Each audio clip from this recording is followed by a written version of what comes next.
날로 심각해지는 북한의 핵과 미사일 위협으로부터 우리 국민의 안전을 보장하고 국가 안위를 지키기 위해서 주한 미군의 사드를 배치하기로 결정하였습니다. 이미 수차례 밝혔듯이 사드는 북한 이외의 어떤 제3국을 겨냥하거나 제3국의 안보 이익을 침해하지 않고 또 할 이유도 없습니다. 우리 대한민국이 결코 다른 나라를 겨냥하거나 위협하려는 어떤 의도도 갖고 있지 않다는 것은 국제사회도 알 것입니다.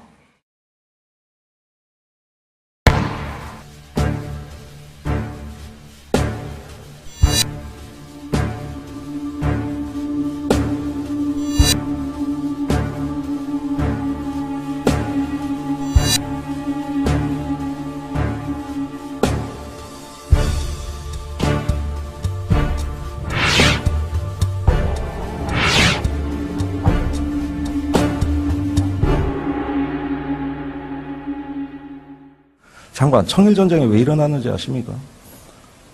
제가 지금 질문을 정확히. 청일전쟁이 예. 왜 일어났는지 아십니까? 뭐 의원님께서 설명을 해주시면 제가 듣겠습니다. 동아시아 세력 재편이 세력 균형이 재편되는 과정에서 일어났습니다.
더 깊이 있는 사드 배치 관련돼서 현안에 대한 토론이 공론화될 필요가 있겠다라는 취지에서 토론회를 개최하게 됐고요. 우리가 사드라는 나무만 보는 사이 미사일 방어, 소위 MD 체계라는 숲을 보지 못하는 것이 아닌지 우려하는 점을 먼저 제시하고 싶습니다.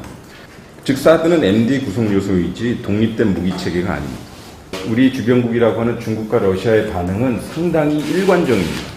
즉 사드는 매우 위험한 무기 체계라고 이야기를 하는데요. 그 위험한 무기 체계라고 이야기하면서 두 가지 키워드를 사용합니다. 하나는 소위 미국, 중국, 러시아 간에 존재하고 있는 전략적 균형이 깨질 수 있다라고 얘기하는 것과 두 번째는 이 동북아의 또 다른 차원의 군비 경쟁이 악화될 것이다 라고 이야기합니다.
앞으로 아시아에서 긴장과 갈등을 완화하고 평화와 협력이 더욱 확산될 수 있도록 미국, 중국, 일본, 러시아 및 아시아, 대양주 국가 등 영내 국가들과 더욱 돈독히 신뢰를 쌓을 것입니다. 나아가 세계 이웃들의 아픔을 함께 고민하고 지구촌 문제에도 기여하는 대한민국을 만들겠습니다.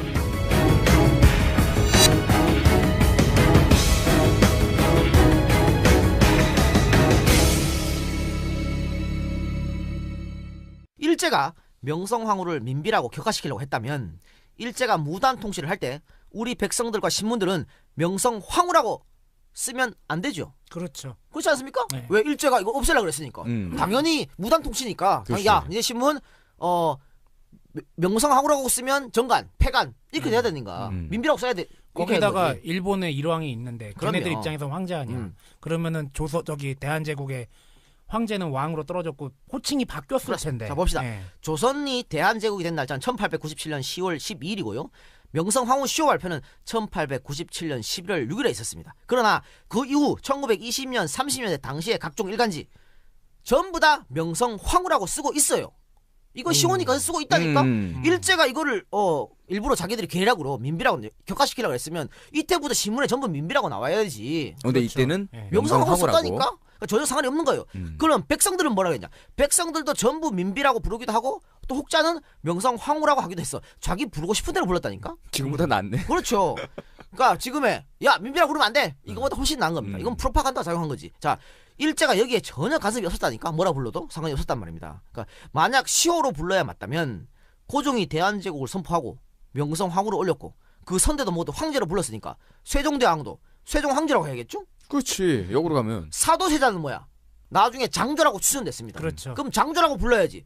누가 장조라 그래? 다 사도세자라 그러잖아. 난 장조는 처음 들어봤다. 솔직히. 해경궁 홍씨는 헌경황후라고 안 하고 다 해경궁 홍씨라고 해경궁 하잖아요. 홍씨라고 합니다. 그런데 그런 것들은 문제 없는데 왜 민비만 민비라고 부르면 안 된다는 거야? 말이 됩니까? 문정황후 윤씨도 윤비라고 불렸습니다. 인현황후도 민왕후로 불렸습니다. 장희빈은 희빈장씨라 그러죠? 네. 장희빈은 나중에 왕으로 올랐잖아. 그런 시절이 있었지 않습니까? 올라갔었죠. 그런데도 그냥 희빈장씨라 그래. 장희빈이라 그래. 일제 침략하기 전인데도. 근데 뭔 일제가 우리를 까보려고 이런 만들었다는 주장이 나오냐 말이죠. 자, 매천 황현이 쓴 매천야록 제1상 임오년 편을 봅시다. 매천은 민비를 중국 민씨 혹은 민우라고 불렀습니다.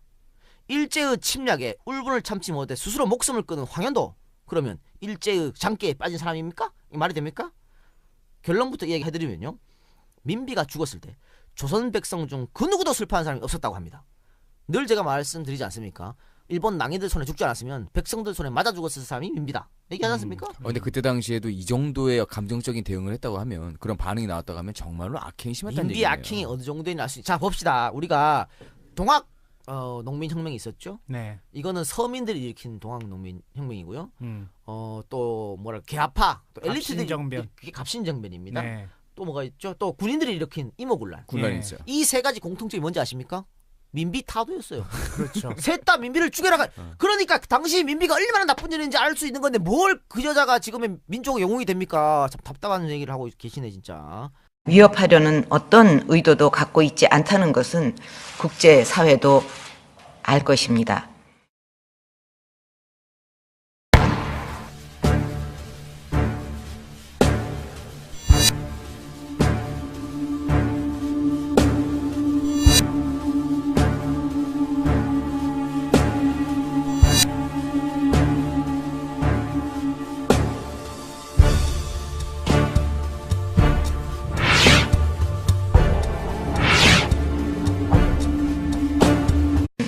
날로 심각해지는 북한의 핵과 미사일 위협으로부터 우리 국민의 안전을 보장하고 국가 안위를 지키기 위해서 주한 미군의 사드를 배치하기로 결정하였습니다. 이미 수차례 밝혔듯이 사드는 북한 이외의 어떤 제3국을 겨냥하거나 제3국의 안보 이익을 침해하지 않고 또 할 이유도 없습니다. 우리 대한민국이 결코 다른 나라를 겨냥하거나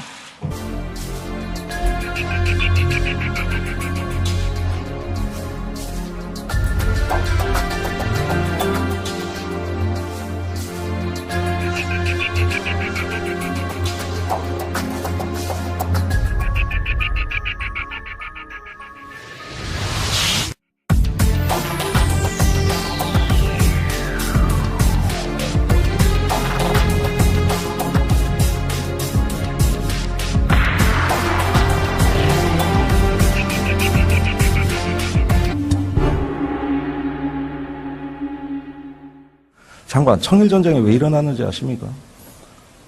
제가 지금 질문을 정확히 청일전쟁이 예. 왜 일어났는지 아십니까?